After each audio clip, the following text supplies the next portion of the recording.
Okay sir start कर सकते हैं 3 बजे। हेलो तो नमस्कार, ई पाठशाला में आप सभी का स्वागत है।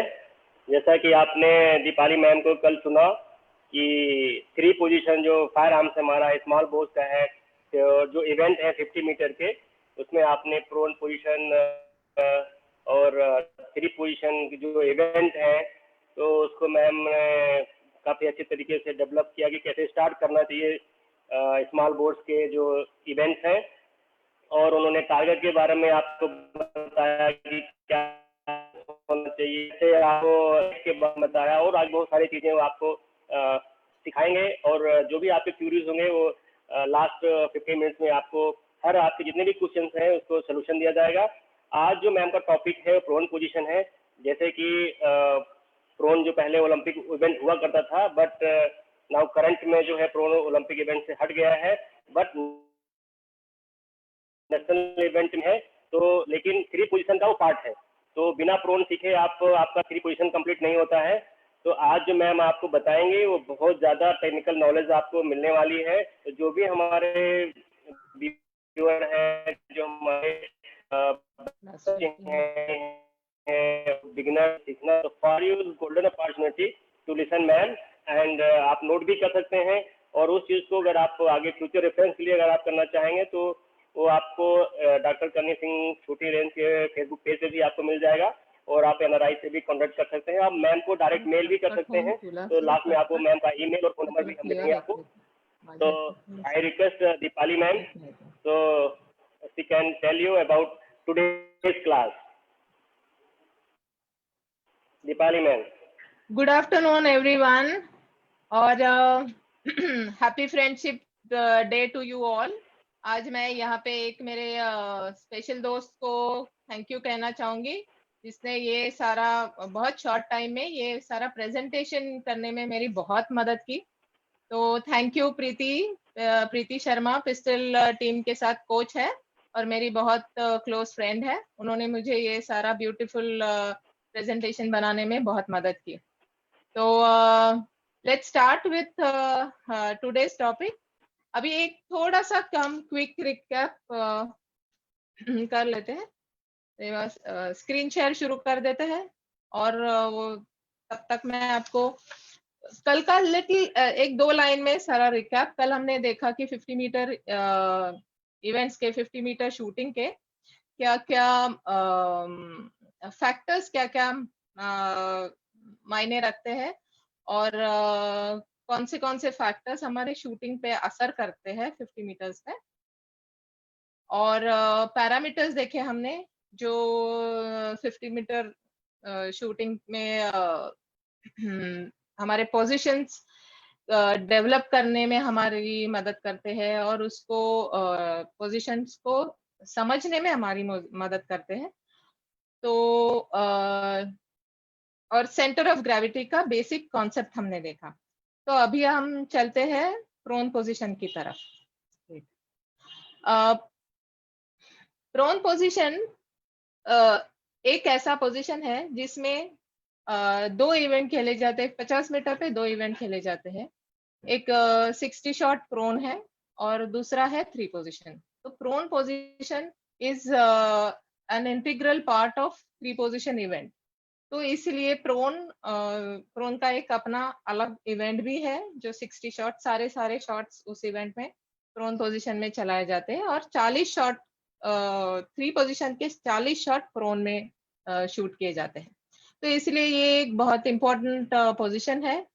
और जो 60 शॉट प्रोन है वो इवेंट हालांकि अभी वो पिछले ओलंपिक के बाद वो ओलंपिक इवेंट से हट गया है, बट तब तक वो ओलंपिक इवेंट था, और उसका अभी भी वो वर्ल्ड चैंपियनशिप और कई सारे ऐसे शूटिंग चैंपियनशिप का ये इंटीग्रल पार्ट है। और उसमें अभी डेसिमल स्कोरिंग शुरू करी है जैसे एयर राइफल में होती है, क्योंकि ये सबसे बहुत ज्यादा 50 मीटर इवेंट में सबसे प्रिसाइज पोजीशन है। तो क्योंकि ये सबसे प्रिसाइज है, इसकी हर चीज थोड़ी अलग है ना। प्रोन पोजीशन इज लाइक एक सुई में धागा पिरोने जैसा एक काम है जो आपको बार बार 60 बार करना है। तो लेट्स सी कि उसके पैरामीटर्स क्या है। हमारे जो बेसिक पैरामीटर्स हमने डिसाइड किया थे कल कि जिसके ऊपर हम हर पोजीशन तोलेंगे और जिस पैरामीटर्स पे सारे पोजीशंस हम सेट भी करते हैं, तो उसमें ये बैलेंस स्टेबिलिटी वेरी इंपॉर्टेंट। तो पहले हम इनके बारे में बात करेंगे। तो बैलेंस और स्टेबिलिटी आप देख सकते हो प्रोन पोजीशन। अगर कोई ऐसा है जो देख रहा है जिन्होंने कभी शूटिंग करी नहीं या देखी नहीं, उनके लिए मैं बता दूं, प्रोन पोजीशन ऐसा पोजीशन है जिसमें शूटर पूरा लेट के सारे शॉट्स चलाते हैं, सारे के सारे। तो इसीलिए उसको प्रोन कहते हैं। तो नेचुरली जब हम लेट के चला रहे हैं तो पूरा बॉडी फ्लोर पे या ग्राउंड पे पूरा रेस्टेड है, पूरी बॉडी को अच्छा खासा सपोर्ट है। तो उसकी वजह से क्या होता है कि और आपको करना क्या है, सिर्फ अपर बॉडी का कुछ पार्ट थोड़ा सा हम लिफ्ट करते हैं और दोनों हाथों से हम राइफल को संभालते हैं। तो सिर्फ उसका सेंटर ऑफ ग्रेविटी जो नॉर्मल इंसान का, हम खड़े जब होते हैं तो जो जहाँ पे सेंटर ऑफ ग्रेविटी होता है, जनरली हर इंसान नॉर्मल ह्यूमन बॉडी का centre of gravity is around हमारा जो नेवल पॉइंट है उस लेवल पे होता है, और थोड़ा बैकबोन की तरफ पीछे जो हमारा बैकबोन है उसके सेंटर में हमारा सेंटर ऑफ ग्रेविटी होता है। तो क्योंकि अभी हम यहाँ लेटे हुए हैं, तो और हाथ में 5 किलो का 5 या 6 किलो का राइफल होल्ड किया है, वो थोड़ा सा राइफल की तरफ वो शिफ्ट होता है सेंटर ऑफ ग्रेविटी। लेकिन इसमें आप देख सकते हो जैसे कल बताया था, यहाँ बेस ऑफ सपोर्ट बहुत चौड़ा है। आपका टो से लेके लेफ्ट हैंड के कोना एल्बो तक, जहाँ एल्बो आपका टच कर रहा है ग्राउंड को, वहां तक आपका बेस ऑफ सपोर्ट है। तो ये बहुत चौड़ा बेस है, और कंपैरेटिवली क्योंकि बॉडी पूरा फ्लोर पे लेटी हुई है, आपका सेंटर ऑफ ग्रेविटी फ्लोर के, ग्राउंड के बहुत पास है। तो नेचुरली लाइन ऑफ ग्रेविटी या gravitational line base of support के कंपैरिजन में बहुत छोटी है। सो नेचुरली बैलेंस तो है ही, हम दोनों हाथों से राइफल पकड़ रहे हैं, और बैलेंस करने के लिए you can easily use your हमारी बॉडी की ये जो सिमेट्री है वो यूज कर सकते हैं आराम से। तो उसकी वजह से बैलेंस तो बहुत आराम से है, और क्योंकि बेस ऑफ सपोर्ट इतना बड़ा है, हम आराम से उसको स्टेबल भी कर सकते हैं, पोजीशन स्टेबल भी है। ठीक है, आगे के पिक्चर में आप देख सकते हो कितना सारा ग्राउंड हमने फ्लोर बॉडी से कवर कर रखा है। और कल मैंने जैसे बताया था कि जैसे हम थोड़ा सा फिजियोलॉजी के बारे में जब बात कर रहे थे कि हम कई सारे मसल्स हम यूज करते हैं, तो जितने कम से कम मसल्स हम यूज करें, रिलैक्स्ड मसल जो होते हैं वो ज्यादा टाइम उसी कंडीशन में रह सकते हैं, रिलैक्स्ड मसल्स। सो अभी इसमें आप देख सकते हो कि ऑलमोस्ट मोर और less whole body is relaxed except some of your, हमारे जो हाथ के और शोल्डर के कुछ मसल्स छोड़े तो बाकी सारे रिलैक्स्ड है।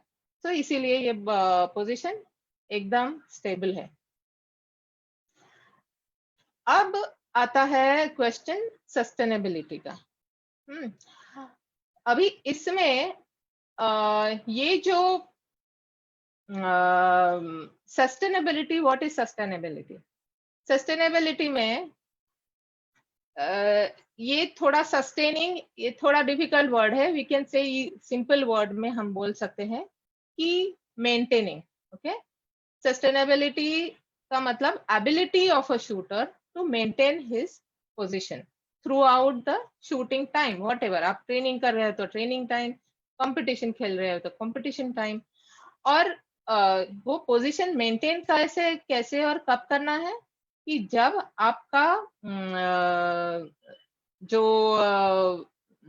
शॉट है, हर शॉट में आपको एक जैसा शॉट चलाना है। अगर आपको अच्छा स्कोर चाहिए या अगर आपको परफेक्ट शॉट चाहिए और हर शॉट में सेम स्कोर चाहिए, तो आपको हर शॉट एक जैसे चलाना पड़ेगा। और अगर एक जैसे चलाने के लिए शॉट, अगर आप पोजीशन अच्छे से मेंटेन कर पाते हो, तो उसको कहते हैं सस्टेनेबिलिटी ऑफ दैट पोजीशन।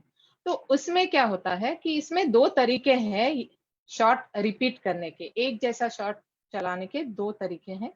एक तो आप एक बार आपने पोजीशन ले लिया फिर उसको छोड़ो ही मत, ये एक आपके पास चॉइस है। और दूसरा चॉइस है कि हर बार आप सेम एक्शन रिपीट करो, ठीक है। और इन दोनों ही ऑप्शंस में दूसरा जो ऑप्शन है जहां आप एक्शन रिपीट करते हो, उसकी एक्यूरेसी अगर आप बिल्कुल भी हिले नहीं तो उसकी एक्यूरेसी से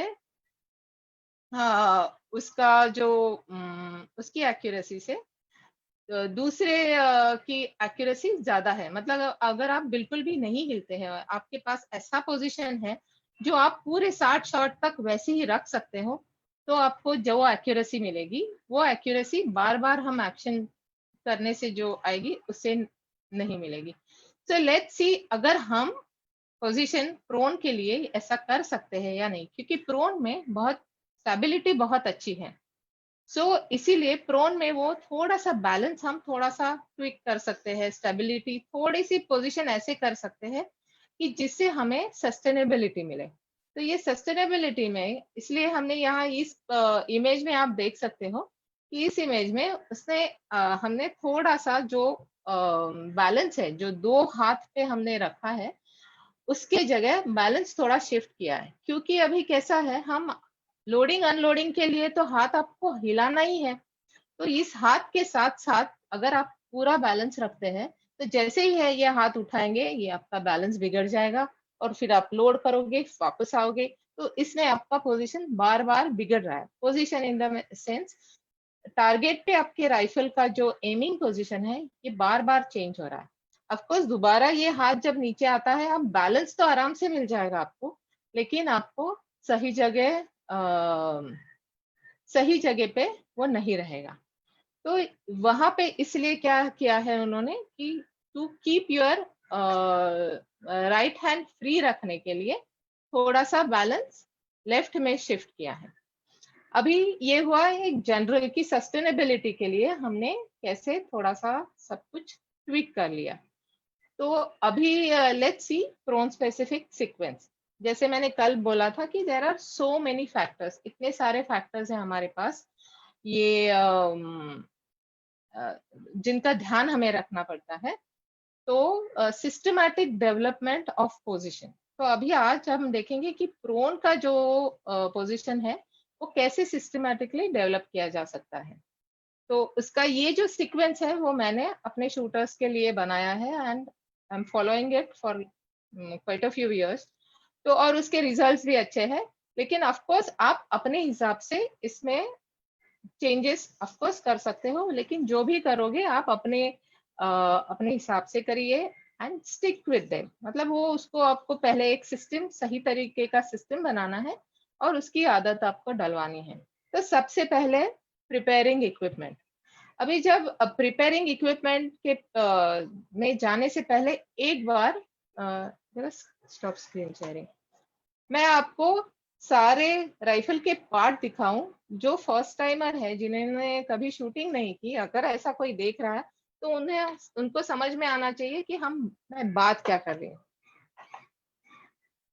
ये हमारा राइफल है, ओके। अभी इसका जो ये आप जो देख रहे हो इसका ये बैरल है और ये नीचे जहां मैंने हाथ में पकड़ा हुआ है दैट इज स्टॉक, ठीक है। इस स्टॉक के नीचे के रेल में हैंड स्टॉप डलता है।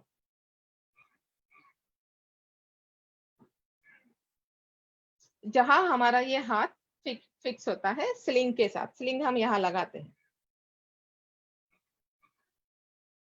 उसके बाद ये है चिक पीस और ये बट, इसको ये है बट प्लेट पूरा, ठीक है। और ये है चिक पीस जिसके ऊपर हमारा सर रेस्ट होता है और ये है ग्रिप, ओके। ये बेसिक पार्ट्स हुए। अब let's get back to that. नहीं वेट अभी before we go back to screen sharing मैं आपको कुछ दिखाना चाहती हूँ कि पहले हम एक उसमें है फिक्स स्लिंग लेंथ। उसमें स्लिंग लेंथ कैसे फिक्स करना है, ये स्लिंग है, ये हमारे हाथ पे चढ़ती है।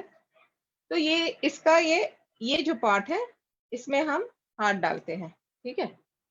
तो जब ये स्विवल है, इसमें इस तरह से आपको अपने हाथ में वो रखना है, और ये जो नीचे का पार्ट है, यहाँ पकड़ के आपके जो एल्बो के जो लेंथ है, that is your approximate length, sling length, ठीक है।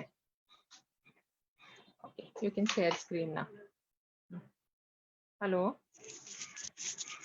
Hello hello Yes, Deepak, ma'am. Can you hear me? Yes, ma'am, I can. Okay I guess Deepak sir has accidentally disconnected. He might join okay, in a लेकिन minute. ये चल रहा है ना, तो सो आई हाँ, ma'am. कंटिन्यू। Yes, या ma'am. Yes. सो और सॉरी, मेरे स्क्रीन शेयरिंग वाले लैपटॉप में भी थोड़ी सी इश्यू है, वो आ जाएगा, तब तक I will just go ahead. तो फिर राइफल का और एक पार्ट है जो आपको उस लिस्ट में आपने देखा होगा कि सेटिंग इक्विपमेंट में, कि एक तो वो स्लिंग लेंथ फिक्स करना है, और आपको बट लेंथ फिक्स करना है बिफोर यू लाई डाउन। तो बट लेंथ कैसे फिक्स करते हैं? फिक्सिंग इन द सेंस, थोड़ा सा रफली आप यहाँ देख सकते हो, यहाँ जो स्क्रूज है, कि इससे ये बट प्लेट आगे पीछे होता है। तो आपको बट यहाँ अपने कोने का ये जो फोल्ड है, यहाँ लगाना है अंदर की तरफ ऐसे, और ग्रिप पकड़नी है, ठीक है। अगर आपके हाथ में ग्रिप अच्छे से आती है, इसका मतलब अगर आपके हाथ में ये ग्रिप अच्छे से आती है, तो इसका मतलब ये बट लेंथ इज गुड, ठीक है। सो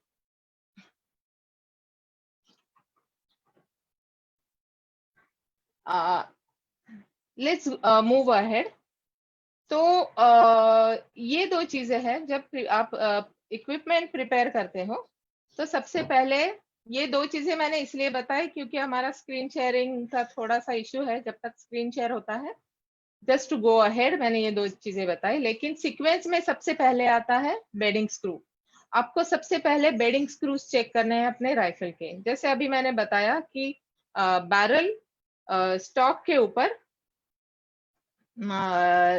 फिक्स होता है, और उसको वो फिक्स करने के लिए नीचे स्क्रूज लगे होते हैं। तो यू कैन स्टार्ट। तो वो जो स्क्रूज है, उनको बेडिंग स्क्रू कहते हैं। तो सबसे पहले आपको करना है ये कि बेडिंग स्क्रूज चेक करने हैं। बेडिंग स्क्रूज चेक करना, इसका मतलब ये नहीं कि रोज आप रेंज पे जाओ और उनको टाइट करो। बेडिंग स्क्रूज का जो टाइटनेस है, वो फैक्ट्री में पूरा कैलकुलेशन के साथ उन्होंने, there is lot of mechanics involve into it. तो इसलिए फैक्ट्री से जो फैक्ट्री के गन स्मिथ है, या उनसे आप पूछ लीजिए, उन्होंने जो डिफाइन किया हुआ टॉर्क होता है, जितना टाइटनेस, कितने वेट से आपको वो टाइट करना है, तो उसी को आपको फॉलो करना है, ठीक है। अगर वो बेडिंग स्क्रू अगर ज्यादा ढीला रहा, तो जो वाइब्रेशन आता है शूटिंग के टाइम, उससे वो घूम घूम के वो निकल जा सकता है, और आपको सही रिकॉइल नहीं मिलेगा और सही शॉट भी नहीं मिलेगा। और वैसे ही अगर वो बहुत ज्यादा टाइट होता है, तो वो वाइब्रेशन के टाइम आपके स्क्रूज पे जोर आके वो स्क्रू ब्रेक हो सकते हैं, और इवन आपके जो राइफल के अंदर जो थ्रेडिंग है, वो भी खराब हो सकती है, और रिकॉइल भी ठीक से नहीं आता है। तो वो बेडिंग स्क्रू सही तरीके से फिक्स करना बहुत जरूरी है। जैसे और कब करने चाहिए ये? तो ये जैसे आप कहीं लंबे ट्रैवल से आते हो, या कहीं कंपटीशन के लिए आप किसी अपने होम टाउन से किसी और जगह पे जाते हो, फ्लाइट से जाते हो, या लंबा रास्ता है बाय रोड गए, तो उस वक्त आपको बेडिंग स्क्रूज चेक करना बहुत जरूरी है बिफोर यू स्टार्ट ट्रेनिंग। और वैसे ही even normally also say after say once in a month वगैरह आप बेडिंग स्क्रू चेक कर सकते हो, या कभी भी आपको थोड़ा सा डाउट हो कि शायद एक बार कर लेना चाहिए चेक, तो आप कर सकते हो। क्योंकि हमारे यहाँ जैसे इंडिया में वेदर कंडीशंस आर एक्सट्रीम, कहीं बहुत गर्मी होती है, कहीं कभी बहुत ठंड हो जाती है। तो ऐसे टाइम में भी आपको बेरिंग स्क्रूज चेक करने चाहिए। और ऑफ कोर्स जब अगर आप पहली बार रेंज पे जाके जा रहे हो और असेंबल करना है नया राइफल, तो उस वक्त भी आपको बेरिंग स्क्रूज करेक्ट तरीके से उनको टाइट करना चाहिए। उसके बाद आता है adjusting jacket buttons. Jacket buttons, हमारी जैकेट आपने जो कर रहे हैं उनको तो पता है, आपने कल फोटो भी देखी होगी, वो जैकेट काफी स्टिफ होती है और जैकेट का पर्पस ही है बॉडी को सपोर्ट करना। तो अगर आप सारे पांचों के पांचों बटन लगाएंगे तो बॉडी आपकी हिल ही नहीं पाएगी। मतलब स्टैंडिंग के लिए वो ठीक है, लेकिन प्रोन के लिए यू नीड थोड़ा फ्री बॉडी चाहिए। और स्पेशली प्रोन के लिए हमें सिर्फ इतना सपोर्ट चाहिए जैकेट का कि वो स्लिंग हमारे हाथ में जहाँ बंधी हुई है जैकेट पे वो होल्ड कर सके, और हमारे दोनों हाथों में नीचे उसकी पैडिंग रहती है जैकेट के, तो दोनों कोनियों को वो प्रोटेक्ट करेगा। और जो मेन सपोर्ट आज सच जो जैकेट से मिलती है वो सिर्फ ये आर्मपिट तक पीछे है, शोल्डर्स को होल्ड करने के लिए। तो इससे ज्यादा सपोर्ट हमें चाहिए नहीं। तो इसलिए जो लंबे हैं दे कैन पुट 2 बटन्स, जो छोटे हैं कई लोगों को एक बटन भी काफी होता है। मुझे खुद अपने लिए मुझे चाहिए कि मैं क्रॉस लगाती हूँ बटन, मतलब फर्स्ट बटन मैं दूसरे बटन होल में लगाती हूँ, तो वो 2 और 1 के बीच का फिटिंग मुझे मिलता है। सो उससे मेरा काम बन जाता है। तो पहले ये जैकेट के बटन्स ठीक करने हैं। उसके बाद आया ट्राउजर्स। अभी ट्राउजर्स प्रोन में यूज करना, 60 शॉट प्रोन में ट्राउजर्स यूज करना अलाउड ही नहीं है।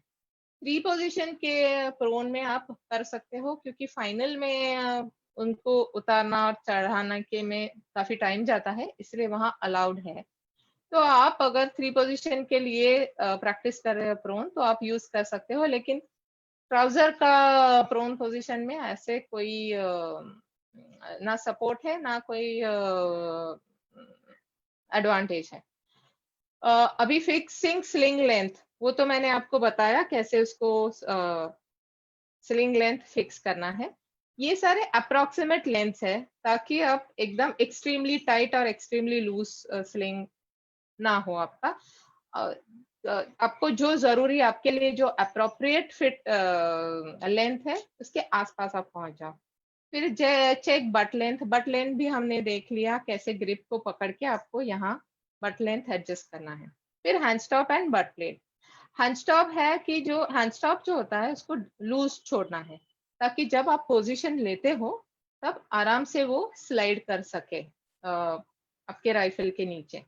और बट प्लेट जो है, बट प्लेट जो मैंने दिखाई थी उसको राइफल के जो लेफ्ट एंड राइट जो उसकी पोजीशन होती है, राइफल के बिल्कुल सेंटर में रखो आप शुरू में, बाद में उसको सेटिंग की जा सकती है। But when you start you keep it in the centre. और वर्टिकली भी आप उसको सेंटर में रख के शुरू कर सकते हो, या थोड़ा सा ऊपर रख सकते हो, क्योंकि प्रोन में बट प्लेट थोड़ा सा उठाना पड़ता है। नेक्स्ट, सो ये हुई first step. This is how you prepare your equipment. This step is very very important, क्योंकि गलतियां, ये पहली स्टेप है जहां आप एक्चुअली पोजीशन लेना शुरू करते हो। Aligning your body with the line of target. ठीक है, सबसे पहली अगर यहाँ आप कुछ यहाँ अगर गलती करते हो तो वो सारे पूरे पोजीशन में रिपीट होती जाती है, क्योंकि उसी हिसाब से आपका पोजीशन बनेगा।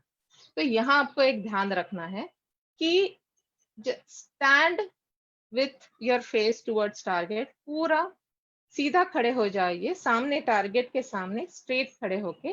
Then lie down on the ground like this. Okay, ये लेफ्ट हैंड जितना आगे ले जा सकते हो ले जाओ। अगर ये आप खींचोगे आगे तो नेचुरली राइट शोल्डर पीछे जाएगा, लेकिन वो पीछे लेके नहीं जाना है। वी डोंट नीड, ये पोजीशन नहीं चाहिए हमें जो पोजीशन चाहिए ये राइट शोल्डर थोड़ा सा आगे आके इस तरह से, राइट शोल्डर थोड़ा आगे आएगा तो ये जो बनता है ना, ये जो शोल्डर्स क्लोज होते हैं, दिस इज वेरी इंपॉर्टेंट। तो इसलिए ये जब पोजीशन आप ले रहे हो, make sure you are facing the target. आपको टारगेट के लाइन में ही रहना है, स्ट्रेट। ठीक है। जब और ये जब अलाइन आप करते हो, उसके बाद हमने पहले देखा पैरामीटर्स में कि वो पोजीशन सस्टेनेबिलिटी के लिए थोड़ा सा लेफ्ट में आपको बैलेंस लेना है। तो इसी पहले जब आप अलाइनमेंट कर रहे थे, उसी टाइम आपको थोड़ा सा लेफ्ट हैंड पे प्रेशर लेके आपको चेक करना है कि कैसे आपका ये राइट हैंड फ्री रहता है। और वो लेफ्ट हैंड पे, अगर इस लेफ्ट में प्रेशर रखने के लिए आपको लोअर बॉडी किस तरह से चेंज करना है, क्योंकि अगर लेफ्ट हैंड पे आपको सारा वजन लेना है राइफल का, तो आपको थोड़ा सा जो आपका राइट लेग है उसको थोड़ा सा एक तो दोनों ही पैर थोड़े से खोलने पड़ेंगे, और राइट लेग शायद कई लोग, मैं प्रिफर करती हूँ कि राइट लेग थोड़ा फोल्ड करे आप, तो उससे क्या होता है कि आपका शोल्डर प्रेशर अच्छे से मैनेज होता है, और you can actually right leg से आपका जो बैलेंस है उसको आप रेगुलेट कर सकते हो। तो राइट लेग फोल्ड करने से थोड़ी सी अपर बॉडी राइट से उठ जाती है, और आपका सारा सपोर्ट लेफ्ट में आ जा बैलेंस लेफ्ट में आ जाता है। एक बार ये वंस यू डू दिस, फिर आप राइफल उठाओ, अपना हाथ उसमें डाल के स्लिंग हैंड स्टॉप में लगा के स्लिंग अच्छे से हाथ से अच्छे से लेके फिर आप पोजीशन लो। उसमें आपको क्या देखना है कि ये जो लेफ्ट हैंड है वो अच्छे से स्लाइड करे और उसको राइफल उसके ऊपर अच्छे से सपोर्टेड हो। तो लेफ्ट जो हमने हैंड स्टॉप लूज छोड़ा था वो अभी फिक्स करना है, लेकिन वो फिक्स करने से पहले आपको देखना है कि ये जब आप राइफल उठाते हो उसको ऑफकोर्स शोल्डर में भी उसको बट प्लेट लगा के जब आप पोजीशन लेते हो, you just check your left hand जहां रिलैक्स्ड और अच्छे से आपको लगता है कि सही एंगल में अच्छे से राइफल को सपोर्ट कर रहा है, उस जगह पे आपको हैंड स्टॉप फिक्स करना है। अभी स्लिंग आपके हाथ में लगी हुई है, लेकिन इस पर्टिकुलर स्टेप में आप स्लिंग को इग्नोर करके अपने हाथ से राइफल को होल्ड करके आप चेक कर सकते हो कि कहाँ मुझे कंफर्टेबल लगता है, और उस हिसाब से you can fix your hand stop. एक बार हैंड स्टॉप फिक्स होने के बाद then you adjust sling. Hand stop fix होने के बाद you can relax your left hand and see कि how it feels on the sling. अगर वो राइफल इधर उधर गिरता है या लेफ्ट हैंड पे बहुत ज्यादा प्रेशर आता है, इसका मतलब आपको स्लिंग टाइट करने की जरूरत है। Then you can tighten your sling. और और वो स्लिंग जो टाइट करनी है ये सिर्फ बकल से नहीं टाइट करनी, बकल से तो कर सकते हो आप, लेकिन यहाँ पे भी स्लिंग का जो लेफ्ट हैंड पे आप उसका पोजीशन है वो भी बहुत वो डिसाइड करता है कि स्लिंग आपके हाथ को किस तरह से सपोर्ट करेगी। तो आपको बकल से भी बकल होल भी एक दो आपको जितना चाहिए आप कम कर सकते हो, और यहाँ पे भी मतलब इन दोनों का आपको कॉम्बिनेशन ढूंढना है और डिसाइड करना है। इसमें एक बात मैं छोटी सी बताऊं कि अगर आप ये बहुत ज्यादा टाइट करते हो स्लिंग, तो ये डिस्टेंस कम हो जाता है, ये एंगल कम हो जाता है, एंड इट आपका ये जो लेफ्ट शोल्डर है वो आगे पुल होता है, और नेचुरली आपका ये शोल्डर बाहर चला जाएगा, और your rifle will be free, right side will be free, position will not be closed. तो इसलिए इसका ख्याल रखना है कि स्लिंग टाइट करते वक्त इन चीजों का आपको ख्याल रखना है। एक बार ये स्लिंग फिक्स हो गई, उसके बाद आपको हम सेट करेंगे बट प्लेट। जब आप बट प्लेट सेट करने हम आते हैं, तो बट प्लेट जैसे पहले आपने, और इन सब ये सब जब आप कर रहे हो आप एक ख्याल रखो, क्योंकि आप सीधा टारगेट को फेस करके लेटे हो, आपका राइफल कहीं और होगा, वो टारगेट पे आएगा ही नहीं। कहीं अगर आप 20 नंबर लेन पे हो तो वो कहीं 5 6 या 10 12 कहीं लेन पे वो टारगेट पे एम करेगा। कोई बात नहीं, उससे कुछ फर्क नहीं पड़ता, उसको हम बाद में सेंटर में ला सकते हैं। तो जब आप एक बार स्लिंग फिक्स हो गई, उसके बाद you can adjust your but plate, क्योंकि वो सेंटर में है। तो राइफल ऐसा होना चाहिए व्हेन यू टेक पोजीशन, आपका जो सर है राइफल अपने आप आपके पास आना चाहिए। ये नहीं कि राइफल यहाँ है तो आप जा रहे हो चिकपीस के पास, आपका सर वहीं पे रहेगा उसके नेचुरल पोजीशन में, और वहीं पे उसको ड्रॉप करना है। तो उसको रेस्ट करने के लिए चिक पीस को आपको अंदर लाना है। उसके लिए आपको पहले बट प्लेट सेट करना पड़ेगा। तो बट प्लेट थोड़ा सा, जैसे कई बार प्रोन में यूजुअली बट प्लेट बाहर की तरफ जाता है ताकि राइफल अंदर आए। वंस आपका राइफल अंदर, आपके चीक पीस हेड के पास राइफल अंदर आता है अच्छी तरीके से, फिर इसके बाद आप चिक पीस सेट कर सकते हो वर्टिकली हॉरिजॉन्टली, क्योंकि अभी राइफल यहाँ है लेकिन शायद आपका साइड, बैक साइड ऊपर है या नीचे है, तो उस हिसाब से आपको चिक पीस सेट करना है वर्टिकली एंड हॉरिजॉन्टली। तो जब ये हो जाएगा, एक बार वो हो जाएगा, तो आपको साइड पिक्चर ठीक से दिखने लगेगा। अभी साइड पिक्चर दिखेगा मतलब, साइड पिक्चर का मतलब ये नहीं है कि टारगेट फोर साइड और बैक साइड। साइड पिक्चर मतलब four side and back side. That is, अभी इस स्टेज पे आपको सिर्फ ये देखना है कि आपका फोर साइड और बैक साइड दोनों ही अच्छे से अलाइंड है या नहीं। तो एक बार वो चिक पीस उस हिसाब से आपने सेट कर लिया। Now comes the alignment part. Before we go for alignment, let's see. अभी इस इमेज में आप देख सकते हो कि कैसे वो येलो लाइन नीचे का है जो कर्व्ड लाइन है, दैट शोज क्लोज शोल्डर्स। उस शूटर के शोल्डर्स क्लोज्ड है, और क्योंकि वो शोल्डर्स क्लोज्ड है, एक तो उसका राइट हैंड फ्री हो गया, और राइट हैंड के साथ, और ये बट प्लेट के लिए अच्छी अंदर एक केव जैसी बन गई, एक जगह बन गई। तो वो फिक्स रहेगा। इवन व्हेन वो जब भी लोडिंग अनलोडिंग के लिए ये राइट हैंड घुमा भी रहा है, तभी भी उसका बट प्लेट अपनी जगह से हिलेगा नहीं। ठीक है। और balance shifted on left hand, ये भी आप देख सकते हो। और राइट हैंड की जो फिगर है उसमें आप देख सकते हो कि जो एक रूल है आईएसएसएफ का, कि जो लेफ्ट हैंड का जो जमीन के साथ, ग्राउंड के साथ जो एंगल बनता है, वो 30 डिग्री से नीचे नहीं होना चाहिए। नेक्स्ट। तो एक बार ये सब हमने फिक्स कर लिया, तो उसके बाद आता है last stage, that is aligning rifle with line of target. ये बहुत सिंपल सी बात है। ऑलरेडी जब आप बट प्लेट एडजस्ट करके राइफल को अंदर लेते हो, तो ऑलरेडी वो कई सारे टारगेट्स छोड़ के अपने, आपके टारगेट के बहुत सारा पास, बहुत राइट की तरफ ऑलरेडी आ जाएगी। उसके बावजूद वो उसका वो थोड़ा सा जो अलाइनमेंट बाकी है, वो आप बहुत आसानी से कर सकते हो। जहां पर आपका ये एल्बो फिक्स्ड है, आपको बस अपना पूरा पोजीशन इस एल्बो के अराउंड घुमाना है। ठीक है। और लाइन ऑफ टारगेट के साथ उसको अलाइन करना है। अब ऐसा है फाइन ट्यूनिंग। ठीक है। ये जब हम पोजीशन सेट कर रहे होते हैं, हमें ये तुरंत ये सारे स्टेप्स कर लिए, इसलिए आपका पोजीशन सेट तुरंत एकदम से एक ही दिन में, एक बार में सेट नहीं होगा। उसको बार बार सारे स्टेप्स आपको बार बार फॉलो करने पड़ेंगे, और हर बार में आपको थोड़ा थोड़ा सेटिंग चेक करना पड़ेगा। बट अगर इसी एक ही सीक्वेंस से अगर आप काम करोगे, तो आपको अच्छे तरीके से पता चलेगा कि क्या चीज करने से क्या फर्क आता है, और कुछ कौन सी चीज उसके आगे आपको सेट करनी चाहिए। Now when it comes to fine tuning, अभी फाइन ट्यूनिंग में हम देखते हैं, हम इतने सारे इक्विपमेंट है, उसको हम फाइन ट्यूनिंग के लिए कैसे इस्तेमाल करते हैं। इसमें है but plate, grip, head position and balancing rifle. ये बेसिकली ये सारी चीजें पोजीशन से रिलेटेड है, इसलिए मैं यहाँ एक्सप्लेन कर रही हूँ।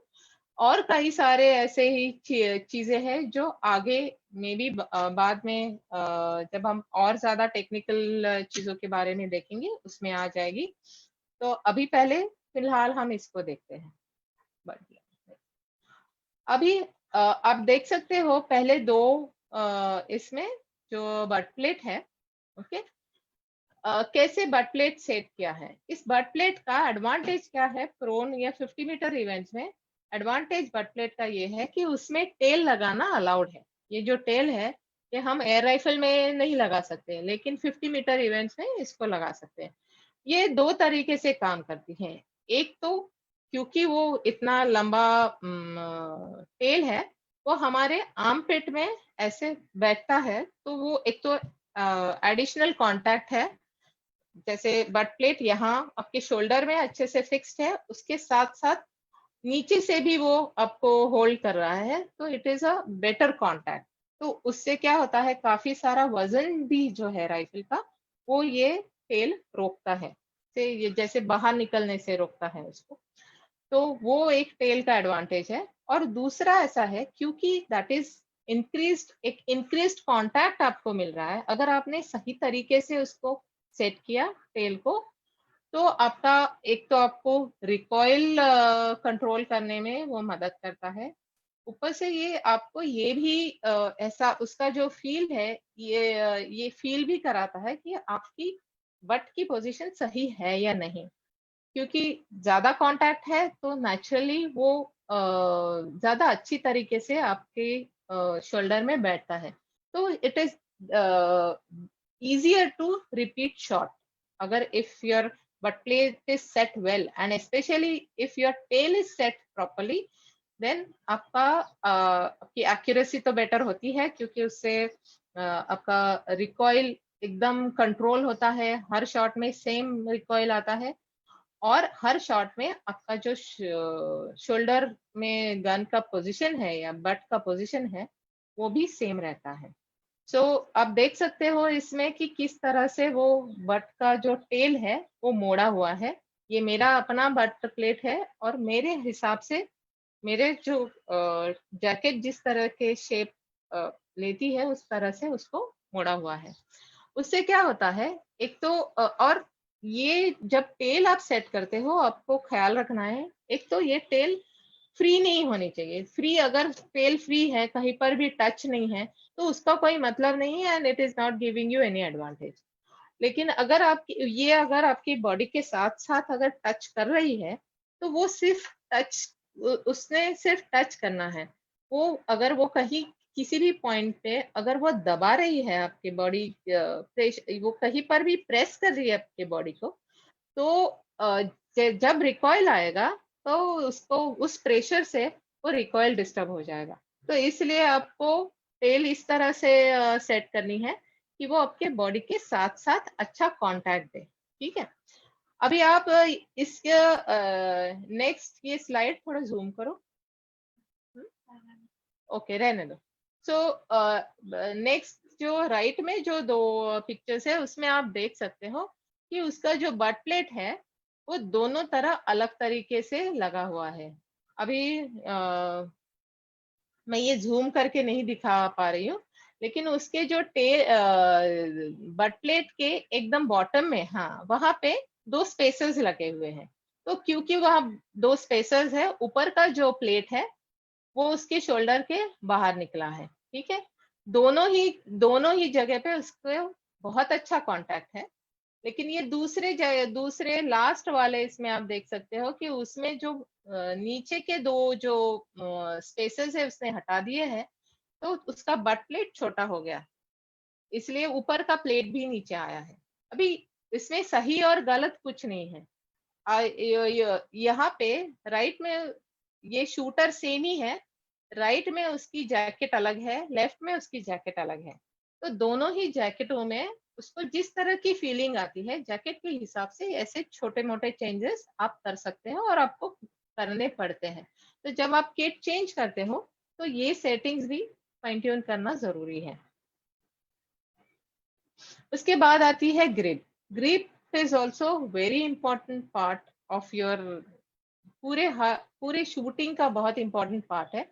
एक तो ग्रिप को हम थोड़ा ना अच्छे तरीके से, मुझे कई बार लगता है कि शूटर्स इसको अच्छे तरीके से समझते नहीं है। ग्रिप हमेशा राइफल को होल्ड करने के लिए या स्टेबिलिटी के लिए नहीं होता, प्रोन में स्पेशली, क्योंकि इतना सारा उसको सपोर्ट है, स्लिंग से बंधा हुआ है, शोल्डर में इतना टाइट है, ग्रिप से आपको उसको पकड़ने की कोई जरूरत नहीं है। Grip is actually meant for your right hand, right palm to rest. इसको कोई कहीं रेस्ट चाहिए ना, आपको ट्रिगर चलाना है तो ऐसे हवा में पकड़ के आप ट्रिगर नहीं चला सकते। और ये शोल्डर क्लोज भी करना है आपको, तो उसके लिए सिर्फ ये हाथ उस ग्रिप पे रेस्ट होता है। तो अगर ये हाथ अगर उस पे रेस्ट करना है, एक तो उसका जो भी नेचुरल आपका नेचुरल जगह आती है इस हाथ की, उस हिसाब से उसकी ग्रिप की पोजीशन आपको सेट करनी पड़ेगी। जैसे थोड़ा सा वो ऐसे घुमा सकते हैं, सामने भी घुमा सकते हैं, तो वो आप कर सकते हो, लेकिन वो करते वक्त आपको ध्यान रखना है तो क्योंकि आपको स्टैंडिंग और नीलिंग में भी सेम ही ग्रिप इस्तेमाल करनी पड़ेगी। तो इस तरह से उसको आप सेट करो कि ताकि वो तीनों ही पोजीशन में सेम ग्रिप आपको सूट करे। तो जैसे अभी इसमें जो ऊपर आयुषी के दो फोटोज है, उसमें से लेफ्ट का जो फोटो है, इसमें आप देख सकते हो उसकी जो ग्रिप है वो उसने ऐसे पकड़ रखी है सामने से। That is not a correct way of holding grip. जब आप ऐसे पकड़ रहे हो, आपका ये राइट हैंड जो है वो रिलैक्स नहीं है, उसमें कहीं ना कहीं कुछ प्रेशर है, यहाँ पे प्रेशर आएगा, यहाँ प्रेशर आएगा। This is not a natural way to rest the grip.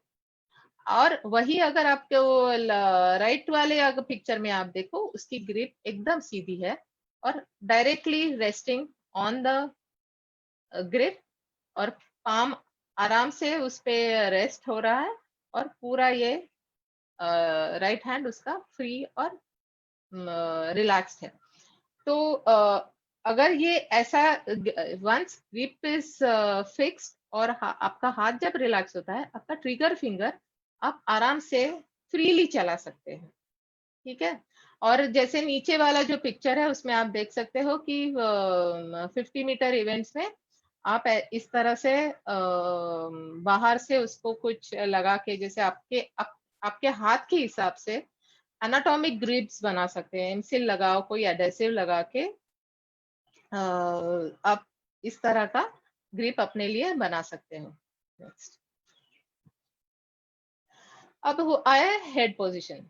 C head position is head position से आपका साइड पिक्चर पे बहुत ज्यादा असर होता है। और ऑफ कोर्स हमारा जो सर है ना, बॉडी का काफी like it's almost 5 to 6 kg इसका वजन है। जब आप प्रोन पोजीशन में चिक पे जब आप वो डालते हो, इतना सारा वजन उस पर डलता है, तो उसको सही तरीके से अगर आप उसको हेड पोजीशन को सेट नहीं करोगे, तो आपके नेक में बहुत ज्यादा दिक्कत आती है, नेक पेन हो सकता है। और फिर जब पेन होता है, then naturally you keep changing your head position, you cannot maintain your head position। और अगर आप हेड पोजीशन मेंटेन नहीं कर पाए, इसका मतलब आपका साइड पिक्चर सारे शॉट में सेम नहीं है, वो कॉन्स्टेंटली चेंज होता रहेगा। क्योंकि हमने पहले जैसे बोला कि चिक पीस से वो आपका साइड पिक्चर सेट होता है। तो अगर आपने इस ऐसे करके साइड पिक्चर आपकी चिक पीस सेट किया, and then if you look like this, you will see it sides differently. So इसका मतलब आप कहीं किसी और दिशा में शूट कर रहे हो। तो इसलिए आपका हेड पोजीशन एकदम रिलैक्स और सही होना जरूरी है। तो उसको आप चिक पीस से, ऑफकोर्स वो चिक पीस से ही होगा, चिक का एंगल आप अपने हिसाब से उसको सेट कर सकते हो। तो यू कैन सी हियर कि चिक पीस ये जो हेड पोजीशन है, दैट इज ये हर एक के लिए अलग अलग होता है। आप पहले इसमें देख सकते हो आयुषी की फोटो में कि जहाँ एक्चुअली उसका ये बहुत आपका ये जो पार्ट है, आपके चिक बोन कैसे है, आपका जॉ बोन्स कैसे है, उसके ऊपर डिपेंड करता है। तो कई लोगों को ये जॉ बोन जब आप रखते हो तो जॉ बोन अड़ता है, तो उस हिसाब से then they will have to set their cheek. तो जैसे उसका आयुषी का देख सकते हो आप, वो ऐसे करके थोड़ी सी गर्दन टेढ़ी करके उसको रखना पड़ता है, but she is comfortable with that, because उसका जो बॉडी का स्ट्रक्चर है, उसके जो बोन का यहाँ का स्ट्रक्चर है, that demands that she keeps it like this, और उसको उसी वैसे ही साइड अच्छे से दिखती है। सो वो इसीलिए वो वैसे रखती है। तो हर एक शूटर का अलग अलग तरीका होता है अपना हेड सर रखने का। द बॉटम लाइन इज आपके नेक मसल्स, आपका नेक एकदम रिलैक्स्ड होना चाहिए, और हेड पोजीशन ऐसा होना चाहिए जो आप बार बार रिपीट कर सको। अभी जैसे सेकेंड पिक्चर में आप देख सकते हो कि उसका साइड से उसकी आंख बहुत दूर है। ठीक है। और फिर कितने सारे एक्सटेंशन लगा लगा के उस साइड को पास में लाए हैं। तो ये that is one solution we figured out कि क्योंकि उसको वो उसका जो भी गर्दन का say maybe he has a shorter neck और समथिंग, जिसकी वजह से वो साइड तक पहुंच नहीं पा रहा था। तो इट्स एब्सोल्युटली ओके। जो भी आपके फिजिक या आपके फिजिकल जो भी आपका बॉडी का शेप है या उसके जो भी ये स्ट्रक्चर है बॉडी का, उसके हिसाब से आप ये सेट कर सकते हो। नेक्स्ट।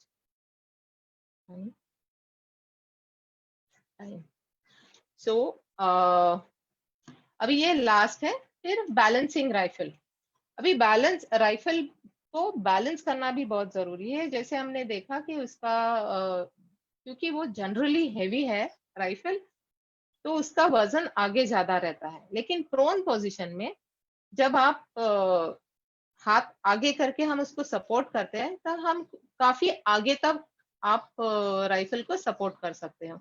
तो कई बार क्या होता है कि राइफल हम जब रिकॉइल जब शूट करते हैं, जब रिकॉइल आता है राइफल में, तब वो बहुत जंप करता है अगर पीछे वेट ज्यादा है। और इसीलिए मोर अच्छी ज्यादा एक्यूरेसी आपको चाहिए, तो आप अपने राइफल का जो वेट है वो बैलेंस कर सकते हो। और उसके लिए आप यू कैन जब पोजीशन ले रहे हो, पहले आप बहुत सारा वेट डाल के फिर उसको धीरे धीरे निकाल के आप चेक कर सकते हो, क्योंकि ऑलरेडी इस हाथ पे काफी प्रेशर है, सारा राइफल का वजन लेफ्ट हैंड ने संभाला हुआ है। तो उसमें और एडिशनल वेट डालने से आपको फायदा हो रहा है या नुकसान, ये आप ही जज कर सकते हैं। आप इस हाथ की फीलिंग को देख के यू कैन या तो उल्टा भी कर सकते हैं, आप थोड़ा पहले थोड़ा वेट डालो, if you feel good you can add some more, और थोड़ा थोड़ा डाल के आप देख सकते हो।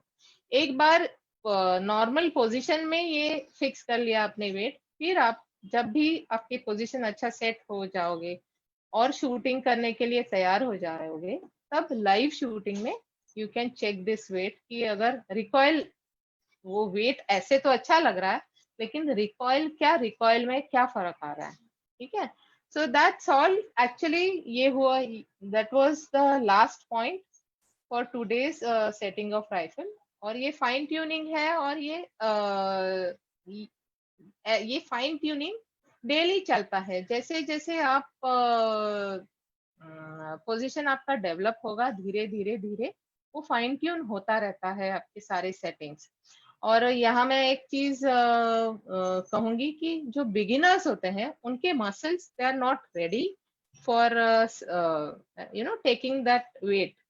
तो जब तक उनके मसल्स रेडी ना हो, तब तक वी कैन उनके लिए थोड़ा हाई पोजीशन देके, सीलिंग का थोड़ा ज्यादा सपोर्ट देके हाई पोजीशन उनके लिए हम डेवलप कर सकते हैं। और एक बार वो सेट हो गए पोजीशन में, इस इवेंट में सेट हो गए, once their muscles are nicely developed, फिर आप दोबारा यही सेम प्रोसेस दोबारा आप उनके लिए चला सकते हो। तो ये कुछ दैट्स इट फॉर टुडे। आज तो इतना ही। कल हम स्टैंडिंग पोजीशन देखेंगे। अभी कुछ सवाल लेते हैं। उसके पहले मैं सिर्फ ये एक बताना चाहती हूँ, ये हमारे कुछ प्रोन के स्टार्स है। एक ये रूपा उन्नीकृष्णन है, जिन्होंने पहले 1998 में कॉमनवेल्थ गेम्स में गोल्ड मेडल जीता था इंडिविजुअल। ये सारे कई सारे इससे पहले भी शूटिंग इंडियन शूटर्स कुछ ना कुछ जीतते आ रहे हैं। लेकिन 1994 के बाद से हमारा जो इंडियन शूटिंग का ग्राफ है वो अपवर्ड रहा है हमेशा। तो वो एक जो जनरेशन या जो वो एक प्रोसेस शुरू हुआ, उसके बिगिनिंग में इन्होंने ये 1998 में इंडिविजुअल गोल्ड जीता था। और हमारी तेजस्विनी सावंत है, जिन्होंने वर्ल्ड चैंपियन की वो प्रोन की 2010 में। और जयदीप कर्मकार, उन्होंने ओलंपिक गेम्स के फाइनलिस्ट रह चुके हैं 2012 में। वो 4th आए थे, बहुत छोटी मार्जिन से उनका मेडल गया था ओलंपिक का, but still he is a prone star. और इनके अलावा और भी शूटर्स है, जैसे मेरी बहुत ही अजीज दोस्त है कोहली गांगुली। वो आज भी कितने सालों से, वो 30 साल शूटिंग कर रही है, और आज भी उनको बीट किए बगैर आप कोई भी नेशनल का कोई भी मेडल जीत नहीं सकते। So that is our glorious past. और ऑफ कोर्स हमारा अभी प्रेजेंट भी you can stop sharing screen. अभी हम कुछ सवाल लेते हैं। जी मैम, सवाल है जितेश, थोड़ा आप हमारे शूटर्स हैं उनको जो है स्पॉटलाइट में लाइए।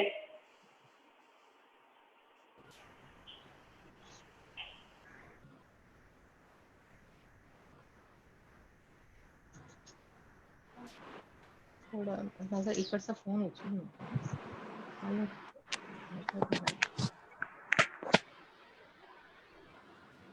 Shravan, you can speak now.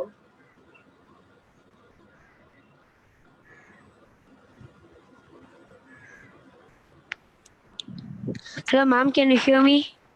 Yes, I can. Good afternoon, ma'am. Good afternoon. बोलो. Ma'am, is prone event there in ISSF World Cup this year rule? No, it is not Olympic event anymore, so it won't be there in World Cup. Thank you, ma'am. Next.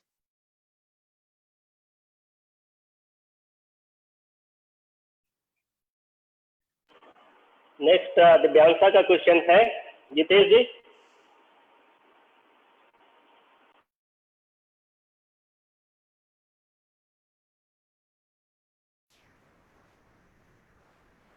आप unmute कर लीजिए please.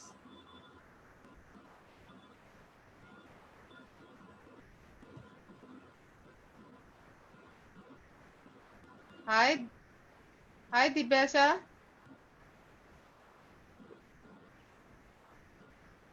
नहीं, unmute करो बच्चा।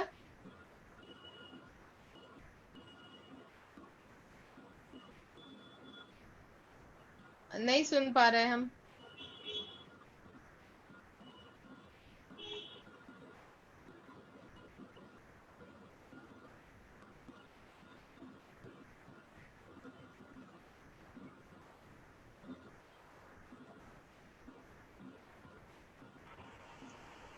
पैसा की आवाज हम तक नहीं पहुंच पा रही है, तो कोई दूसरा। हाँ, दिव्यांशा, आप अपना सवाल चैट बॉक्स पे भी लिख सकते हो। let's take next question.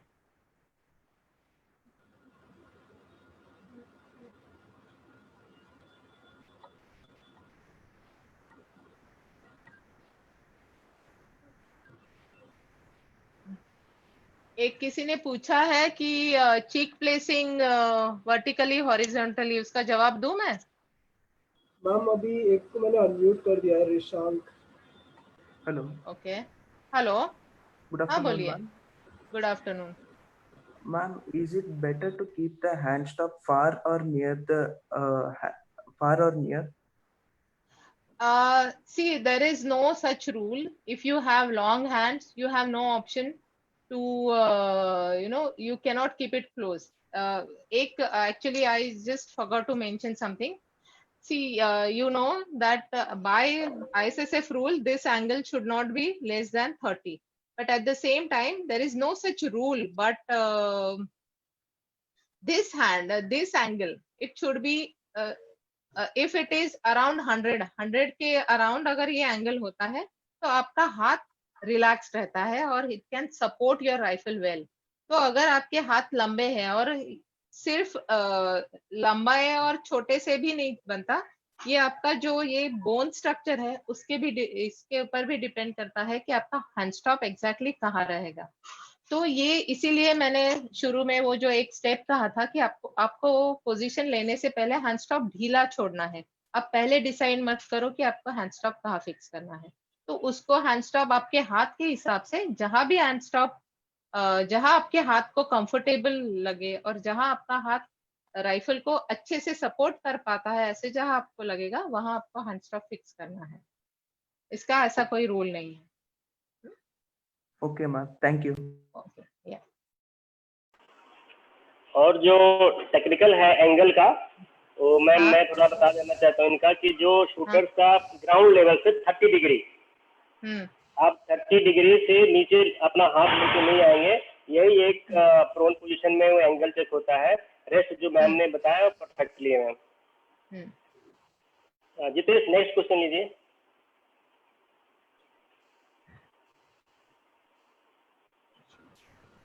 दिव्यांशा, आपको अनम्यूट करना पड़ेगा।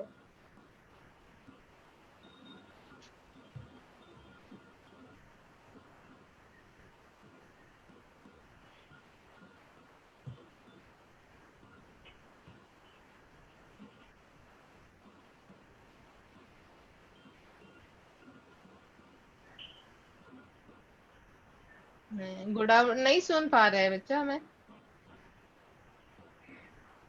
काल दिन बच्चा। आप क्वेश्चन टाइप करके भेजिए, दीपक सर पूछ लेंगे मुझे। जी जी जी मैम। हाँ, तब तक दूसरा सवाल ले सकते हैं हम।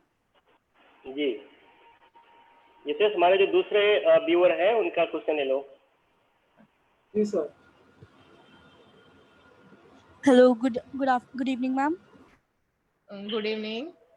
Ma'am, my question is that, ma'am, when you were telling us about the sustainability, free hand right movement, ma'am, is it compulsory to shift the balance to left only, or we can just move it to right as well? How can you move it to right? If you move it to right, आप right hand हिलाएंगे कैसे? सी जो हम और मैं एक सभी को यहाँ कहना चाहूंगी कि ये जो मैं राइट और लेफ्ट कह रही हूँ, वो आई एम जस्ट कंसिडरिंग कि नॉर्मली लोग राइट हैंडेड होते हैं, इसलिए मैं राइट लेफ्ट कह रही हूँ। तो जो अगर कोई लेफ्ट हैंडेड है तो उसके एग्जैक्टली अपोजिट आपको करना है। लॉजिकली अगर कृषिका, अगर आप राइट को अगर आपका बैलेंस है तो आप फिर राइट हैंड हिलाओगे कैसे? So the main purpose of shifting balance on left hand is to keep your right hand free, ताकि लोडिंग अनलोडिंग के टाइम पे आपका कहीं पर भी मूवमेंट ना हो और आपका राइफल जहां आपने रखा है वहीं पे रहे। ठीक है? Yes, ma'am. Ma'am, so we can just make it as straight as well, or we have to make it to balance to it right, left. ये एक्चुअली लेफ्ट का मतलब लेफ्ट में हाथ, लेफ्ट का मतलब लेफ्ट में गिरता नहीं है जो। Yes. See left in terms of, see this is a symmetry, right? Now what you see on screen, ये सिमेट्री है, ठीक है? Centre, this is centre. अगर if you hold it like this, दोनों ही एल्बोज पे अगर इक्वल वेट है तो दैट इज सेंटर। अगर आप राइट पे ज्यादा वेट डालते हो तो you are shifting to the right, और लेफ्ट पे ज्यादा वेट डालते हो तो you are shifting to the left. Left का मतलब ये, this is not what I am talking when I say left, it not this, वो सेंटर से थोड़ा लेफ्ट। वो अभी आप वो एक सामने से एक पिक्चर दिखाई थी, आप ये सेशन के बाद आप दोबारा वो सारा ये वीडियो आप देख सकते हो। उसमें वो उस शूटर की वो सामने से जो एक पिक्चर है वो देख लेना, और उनका हाथ लेफ्ट हैंड कैसे वो देख लेना। उसका वजन तो है लेफ्ट हैंड पे, और क्योंकि स्लिंग की वजह से वो अच्छे से पकड़ा हुआ है, but his left hand is not falling left. Left में लेना मतलब लेफ्ट हैंड के लेफ्ट में नहीं जाना, हमारी बॉडी का जो सेंटर है उससे लेफ्ट में जाना। ठीक है? Okay, ma'am. Okay. Deepali ma'am, एक क्वेश्चन है हमारे हाँ। जो फेसबुक के व्यूअर हैं। हाँ। हालांकि वो उन्होंने देखा, आपको सुना भी, लेकिन वो दोबारा से वो चाह रहे हैं कि जो सीलिंग का जो हम सीलिंग लगाते हैं प्रोन पोजीशन में, एक्यूरेट जो उसकी हम प्लेसमेंट करते हैं, अगर वो एक बार दोबारा से एक्सप्लेन कर दें तो शायद कुछ ग्रिप या स्लिंग? जी मैम, स्लिंग की बात कर रहे हैं? सीलिंग प्लेसमेंट, सीलिंग जी, स्लिंग ये जो देखा था वो बात कर रहे हैं। सी यूजुअली ये स्लिंग है हमारा, ठीक है? इसमें यहाँ पे हम ये हाथ में चढ़ाते हैं। अगर आप ऑलरेडी शूट कर रहे हो तो आपको ये पता होगा। तो ये जो पॉइंट है यहाँ आपको पकड़ना है राइट हैंड से, और लेफ्ट हैंड में ये आपका जो स्विवल है वो आप अपने इस ऐसे हाथ में आप पकड़ो, इस तरह से स्विवल, और फिर ये जो स्लिंग है उसको नापो अपने ये स्विवल से लेके उस स्लिंग के ये जो कोना है, ये देखिए मेरा स्लिंग ऑलरेडी प्रोन में एडजस्टेड है, तो ये यहाँ तक आता है। तो that is your approximate length. Final जो है आपका वो जब आप पोजीशन लोगे उसी में आएगा। और जब आप एक बार आपने हैंड स्टॉप फिक्स कर दिया, उसके बाद जब आप रिलैक्स करते हो हाथ, तो आपको फील होगा कि आपका जो स्लिंग है वो टाइट है या लूज है।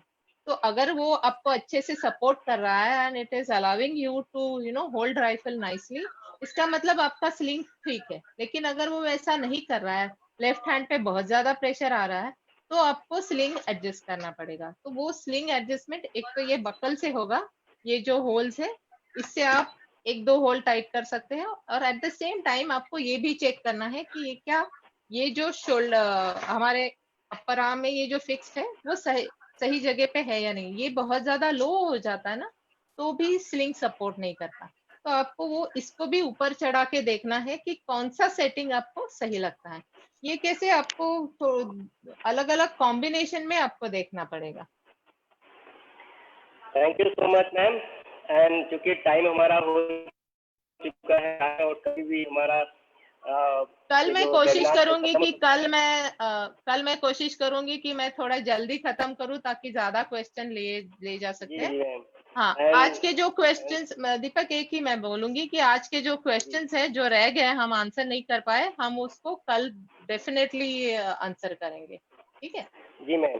And thank you so much ma'am. आपने हमारे जितने भी ग्लिम्स आपने बताए जो प्रोन शूटर्स रहे हैं जिन्होंने इंडिया का नाम रोशन किया और प्रोन इवेंट को ओलंपिक तक लेके गए, और उन सारे जो हमारे महारथी हैं उनको बोलेंगे, और जो आने वाले हमारे शूटर जो आज आपने जो चीजें आपने कवर करी हैं तो बहुत अच्छा रहा ma'am. And I request all the shooters please join tomorrow session, and tomorrow you are going to learn tomorrow more. नहीं, day after, Day after Tuesday tomorrow. को रहेगा हमारा।